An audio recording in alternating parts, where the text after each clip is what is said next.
We are back with another episode of Data Protection Gumbo. I'm your host, Dmitry Sotnikov, and today I have Dmitry Sotnikov, Chief Product Officer at Cayosoft, on, and he is going to give us some details about Active Directory recovery and the importance of having it in your environment. So, Dmitry, welcome to the Gumbo. How are you?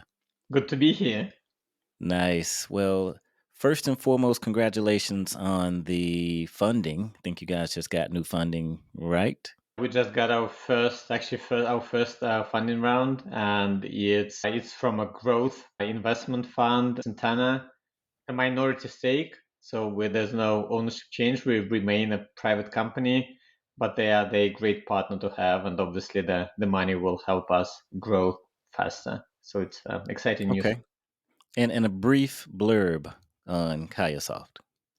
Cayosoft, so we do management, monitoring, and recovery for Microsoft-centric environments. Mid-size, large companies, we help them manage, monitor, and recover their Microsoft-centric environment. And so I am excited about this conversation because ransomware attacks are, I mean, we can't get enough of having a conversation because they're running rampant and not a day goes by that we continue to hear about some companies, some healthcare organization, financial services, small, medium, and large businesses, and even casinos, right, are getting Yeah, hit by MPM, ransomware. So, MPM. yeah, it's continuing to happen. So, first of all, what do you think is going on in the market that is driving the focus and the interest more so on business continuity and disaster recovery? And we know ransomware is a big one, but yeah, maybe you can give us your perspective on the drive and focus. And if you want to dive into ransomware, that's even better. Yeah, so obviously ransomware is the big one. I think there were a few things that changed that cybersecurity landscape in the last few years. One is that obviously ransomware became more prevalent because of just the advancements in technology and even in like financial technology, right? Right. With cyber cryptocurrencies, etc. It's now easier to get ransom, and so there's the business model that started working. But also, I think that old concept of sort of perimeter based security Mm-hmm. at some point just stopped working, right? And with working from home and pandemics, etc., that whole trend accelerated. So perimeter-based security stopped working. It no longer helps, right? We can no longer just maintain the perimeter and just assume that whatever is within the network is safe. All the Right. bad guys outside, that no longer works, right? And so Mm-hmm. that in combination with making it easier to demand ransom, and now lately with just the advancements in ransomware technology and whatever ransomware as a service and more automated off-the-shelf solutions that the bad guys use, etc. It just things got easier for the bad guys to get a hold of our systems, to get inside, than to discover resources, to move laterally, to get higher privileges, to strike and get ransom. So all of that led to that huge acceleration in ransomware. And let's talk about Active Directory and how important is Active Directory and making sure that Active Directory is locked down and it's appropriately protected. I mean, today, in this day and age, Active Directory is still, whatever, 20, 24 years since its introduction. It's still the foundation of Mm-hmm. identity and access for most of the companies out there. I mean, a lot of companies are now in the hybrid mode where they would have both on-premises directory, Active Directory, and cloud directory synchronized with it, like Entra ID or Okta, what have you. Yeah. But still, your Active Directory is your core, it is your foundation. And Mm-hmm. so it is the primary target for the bad guys for a few reasons. One is that it is core. If it goes down, everything goes down. No one Right. can authenticate. no one can get authenticated and claim that that person, like no applications can know that Demetrius is who Demetrius claims he is, right? Mhm. And then so the effect of getting it down is astonishing. Everything goes down, and that, but secondly, it's also effectively your map of resources. So again, if bad guys get a hold of Active Directory, they can know which other accounts exist, which other resources exist, applications, servers, computers, etc. So Right. they can start moving laterally, and they can also get higher and higher privileges, because then they can discover higher privilege accounts and try to get a hold of those, perform whatever password spray attacks or whatever, there are multiple, or go through computer accounts, etc., etc. So it's both a way for them to find resources, to gain higher privilege, and then eventually to strike. And so it is the critical piece of your attack. Yeah. So let's say you are a Microsoft certified administrator and you are responsible for Active Directory and the forest and everything that is dealing with identity management. Like, what are some of the methods of making sure that the entire forest and all of that is protected and maybe it's backed up or copied somewhere? Because if you lose it, how can you recover it? Maybe you can give us some best practices or insight around maybe being able to recover it if something happens to Active Directory. Right. Yes. And so that's a great question. Actually, I think it's great that you mentioned both sort of protecting it and recovering it, because I Mhm. think both matter a lot, right? So Okay. obviously you want like protection should come first, right? So hopefully you won't need to recover, right? Hopefully you Right. you you diminish the probability of you having to get into that situation of your whole directory being down. So for protection, I mean, I'm sure I'll be preaching to the choir here. It's a multi-layered thing. There's no silver bullet, right? You try Okay. to reduce the attack surface. You try to have no standing privileges or minimal standing privileges, and zero trust. So you keep giving people permissions and privileges only to specific people from Right. specific computers in specific circumstances, specific scope for specific tasks, etc. You don't just let people browse the internet using their domain admin credentials, etc., etc., Right. right? Right.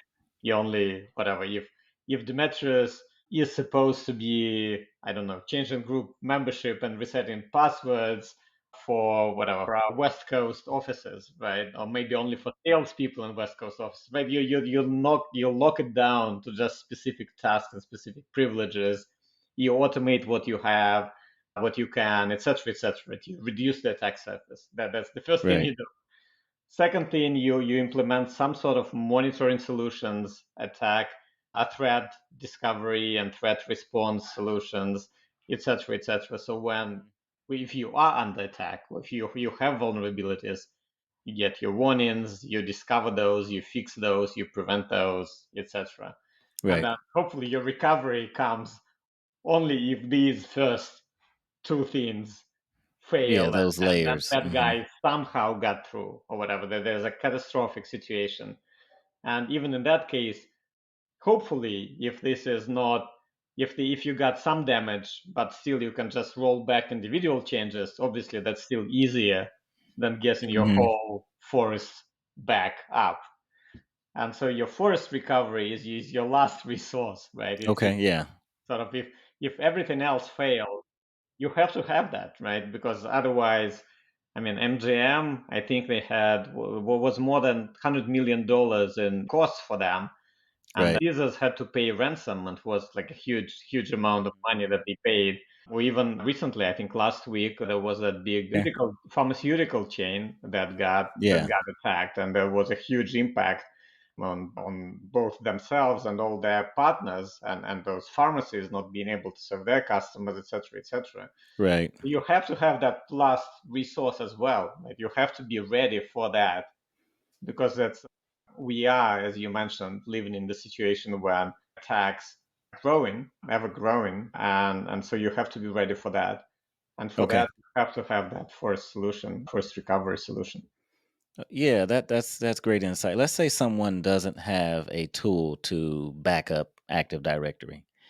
I guess how would they go about doing that today if they didn't have a tool that they purchased that could maybe give them some type of automation and scale and quickness, right? So they can, recover what's needed very quickly. Because I'm assuming if there was not an automated way or some type of solution that they had, they would have to manually do it, and it would take a very long time to do. So, what are some of the options or different complexities around not having a tool to back up Active Directory? Okay. So basically, there are three ways of doing that. There is, if you Google it, if you Google Microsoft Active Directory Force Recovery, you Mm-hmm. can find that there's an official Microsoft guide of the Okay. steps that you need to take. So if you have your servers, your domain controllers, if you have backups for these with whatever backup solution you have for server backup, Hmm. you can get your Active Directory back. However, Okay. it is a manual process. You cannot just take your tapes and restore the machines. Active Directory is it's a complex distributed environment. And Mm-hmm. so there is that procedure, that manual procedure that you have to follow. It's long. Like just that, if you just look it up and just go to that page, it's Yeah. it's a 40-page manual procedure by itself. And if you Mm-hmm. start expanding all the knowledge base article that they reference from there, it's more than 200 pages, I believe. So it's a very Wow. long and manual procedure, very and obviously error prone. So smallest customers that have whatever, just one domain, couple of domain controllers, they can do that. Although I would still recommend that they test that regularly to make sure that they actually can. But potentially, yes, like smallest companies could follow that manual procedure. If you have anything larger than a single domain, a couple of domain controllers, it's not practical. I mean, you can try it, but the chances of that failing and taking extremely long and large amount of time is significant. So you Yeah. are better off going with an Active Directory specific solution. And if you're in the market, the advantage of those, there are a couple of advantages. One is that Active Directory specific backup and recovery solution just takes the Active Directory piece, not the operating system. And so by itself, that makes it safer because your ransomware has likely affected the Yeah. operating system. And you don't want to restore ransomware with the Active Directory and go back to being under Yeah. attack. And secondly, these solutions automate that whatever 40-page or whatever 200-page procedure from Microsoft. So it's a lot less error prone and it is not and a lot faster, obviously, than going through the document and making the change manually. So already a much better solution. So I recommend doing at least that. What obviously me working for Cayosoft, I am partial to our approach. And if you allow me to a quick pitch here, Yeah. Go ahead. okay, sounds good. So we take it one step further and we not only we make those scheduled backups of just Active Directory and automate the recovery. We have we are doing recovery to the cloud every time we do a backup, right? So Okay. basically, Yeah. you go through that recovery process not when you under attack, not when Yeah. disaster strikes, but every time, whatever. If you have your nightly scheduled backup, then every night, not only we do the backup, we restore that backup to an isolated network environment in the cloud, in your cloud, in AWS or in Microsoft Azure. So it's like air gapped. Exactly. It's air gapped, it's in the cloud, it's isolated from your on-premises network. Right. We recover that latest backup that we just did. We test it, right? We run the test. something failed, whatever. Maybe you've just updated whatever. You've just updated Windows, or you've updated your antivirus, or you have new BitLocker policies. Something introduced incompatibility and it failed. Something in that recovery failed. We let you know immediately, right? Again, you are not Mhm. under attack, but we've done that Yeah. whole recovery now and that whole testing. And then, if everything works, we just put these machines in the cloud on pause so you don't pay for them. They're just sitting there in the cloud. And then next day, we'll create another replica of your Active Directory in the cloud. Next day, another one. And then we do that whole rollover, etc., etc. Mm. And so Okay. every night, when you go to bed, you know that you have an up-to-date standby replicas of all your Active Directory forests available in case you are under attack, and that they are up to date, they have been tested, etc., etc. So if the bad guys strike, then all you need to do is you just unpause these machines in the cloud and you just redirect your traffic. So it's effectively pretty much a hot standby there Yeah, in the yeah. cloud, just on pause in case you need it. Okay, and I guess that approach is maybe unique It is because unique. Yeah. yeah, and I know that there are other Active Directory backup companies out there as well, and so as far as the promptness of recovery, maybe your take on artificial intelligence, is this something that AI either can help? Are we not quite there yet when it comes to maybe implementing AI with like an Active Directory recovery or helping out from that perspective? So I don't think we are at that stage yet. I don't see actually AI being used specifically for recovery or specifically for Okay. backup. Yeah. AI is obviously started being used in sort of both attacks and sort of threat Mhm. detection scenarios. Right. So obviously, as we mentioned a few minutes ago, that threat detection and threat response is an important part of your overall security. Right. And obviously, being able to detect attacks and detect threats is important. And you see some machine learning algorithms and AI algorithms used for that. And obviously, the bad guys are now trying to use again machine learning and artificial intelligence for their attacks. So that part of that story obviously gets more attention Okay. from that perspective. And how does a conversation go? Is it hard to convince maybe the CIO or whoever the who's ever buying? Is it hard to convince them, or do they typically come looking for you for a solution because this is something that's sort of complex and it's a really targeted specific thing to ask for when you're talking recovery of the entire environment? It it depends. It depends. So yes, so some companies and some teams, they might have sort of false sense of security because they have Mm, some backup solution. okay. And so they might assume that since they have a generic solution It's and protecting all that. their servers are being backed up, they might have that false sense of security that as long as they have the tapes, they are fine.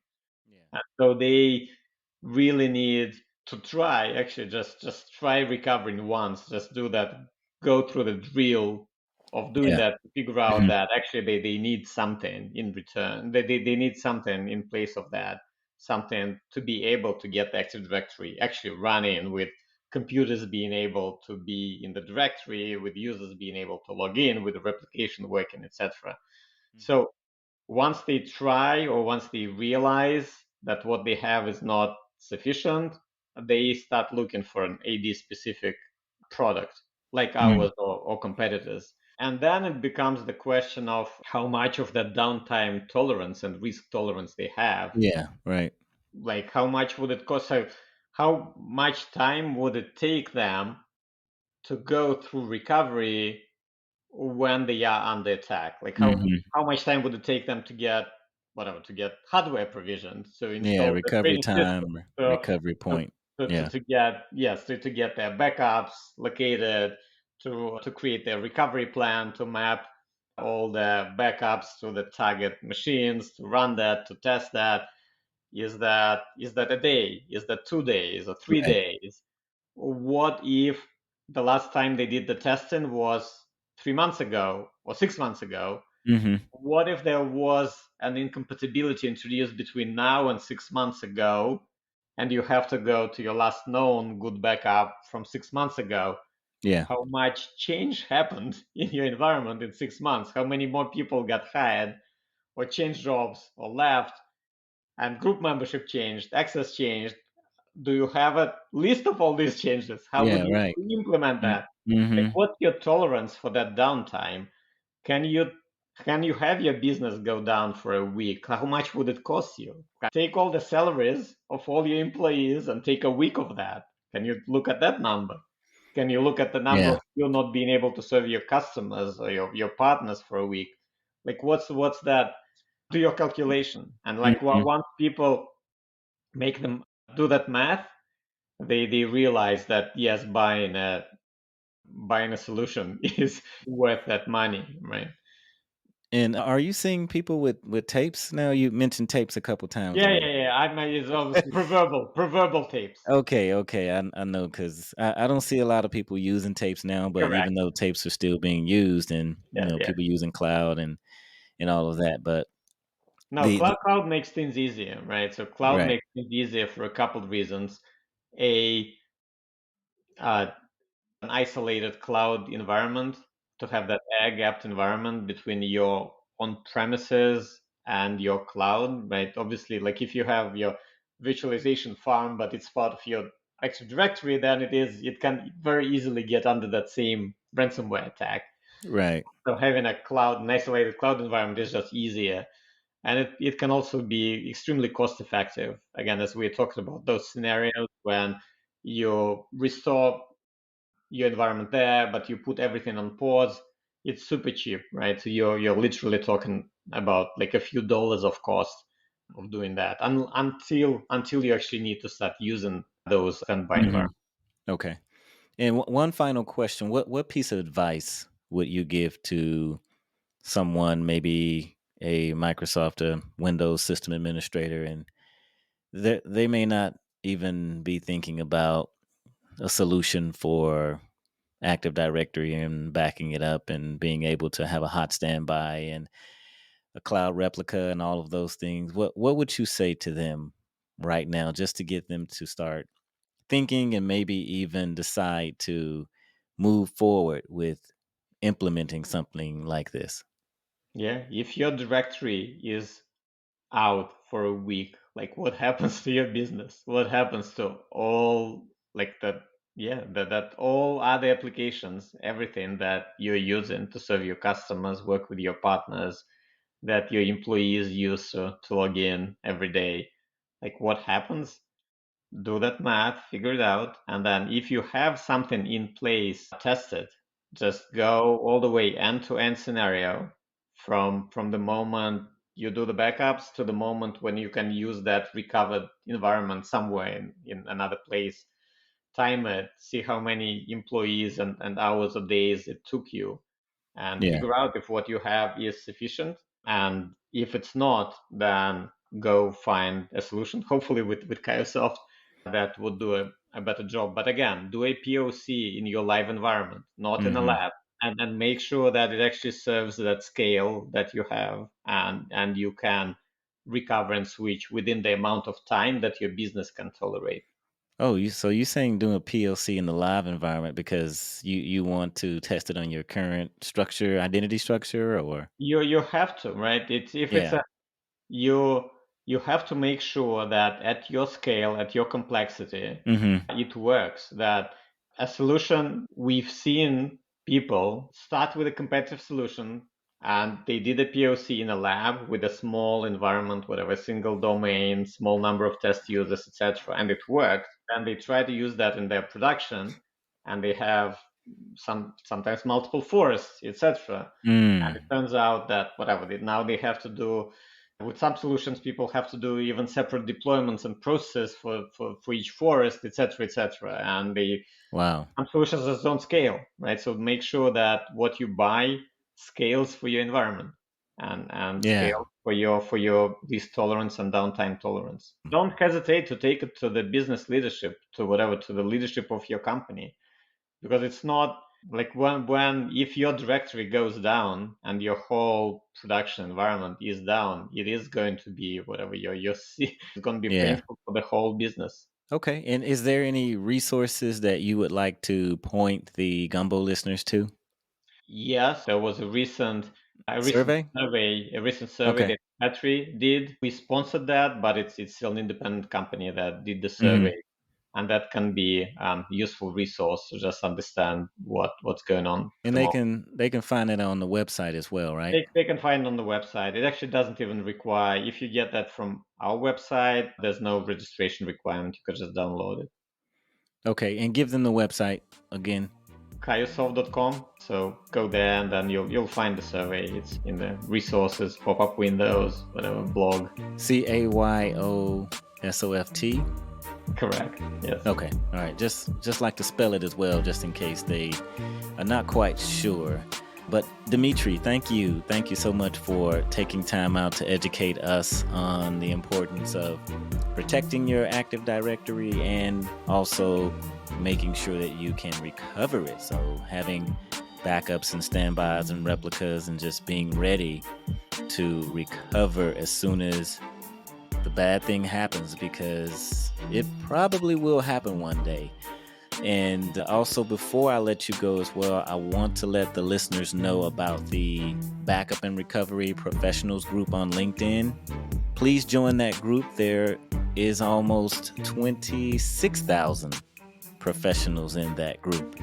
And we have targeted conversations and sometimes heated conversations about topics related to data protection, cybersecurity, storage, disaster recovery, lots of different types of topics there as well. So be sure to check that out. And if you're watching on YouTube, please hit that like button and subscribe as well. So Dmitry, thank you again for being a guest right here on Data Protection Gumbo. Thanks, Demetrius. It was a pleasure to be here.